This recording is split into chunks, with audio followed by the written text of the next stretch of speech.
So, Daniel, thanks for joining us for another Zoom coaching session. Appreciate your time. And I thought it would be a good time now just to reflect a little bit on your journey that you've had so far. And we've been working together for, I think it's just over 6 months. And you've been part of the big community and the big group. So I'm going to hand it over to you in terms of trying to understand a little bit of where you've come from and what you've found in terms of the group and where you're heading in terms of your own business. Yeah. Okay. So I sold a business end of 2018 and bought a new business beginning of 2019.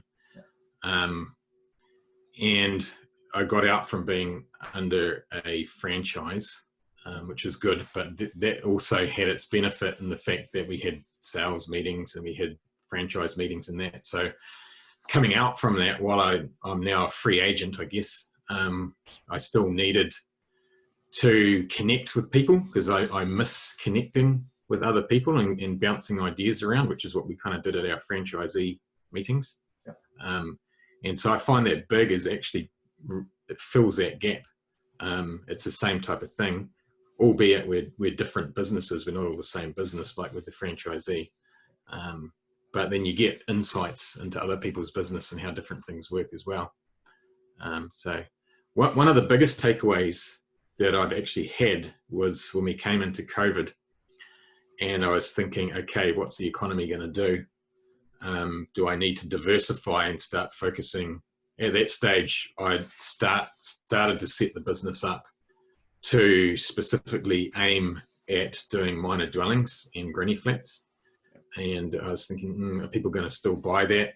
Am I better to diversify a bit and go for the renovation market? Because generally in a downturn in the economy, more people stick around and instead of building a house, they'll renovate instead.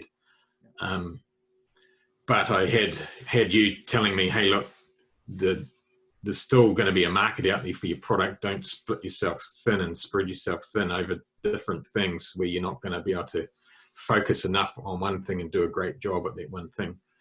And that lined up really well with someone else that had said the same thing to me. And so I took your advice. Basically, you gave me the analogy of if someone was in the market for a Mercedes, they're still going to be in the market for a car, but they just downgrade a little bit. They just go for the next one down. A Lamborghini purchaser goes for a Mercedes, and the Mercedes purchaser goes for a Toyota. Yeah. And you're exactly right. There's still a market there for people wanting to build minor dwellings, and I've got a specific case where I'm going right through the process of doing one for a lady now, and she can't go overseas. She's into travel, but she can't travel, and she's like, okay, I'm going to spend more money on my kitchen, and I'm going to spend more money putting a spa pool in and upgrading the house and all these things. So it's kind of like the advice that I got from you to not go down the track of splitting myself up too thinly over a couple of things and not doing a great job at one was good advice. I really appreciated that.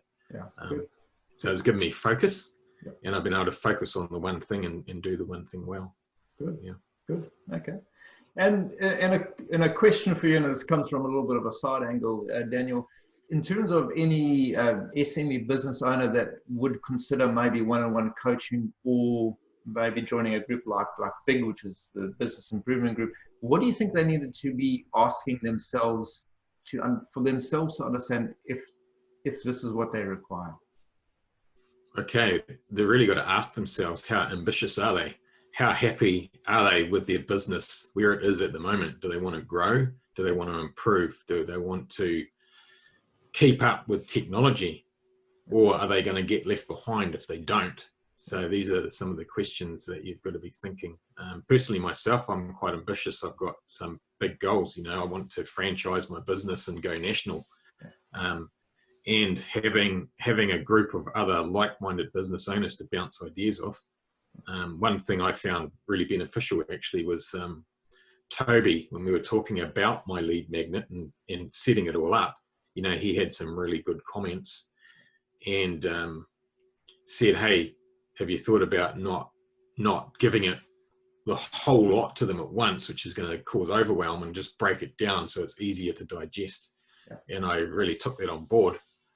and did that, and I think it was a great idea. So I definitely have had a lot of benefit and insight and help with implementation and different things like that. Yeah. Good. Okay. Good. Well, I certainly appreciate your feedback there, Daniel, and let's jump back into the rest of our coaching session.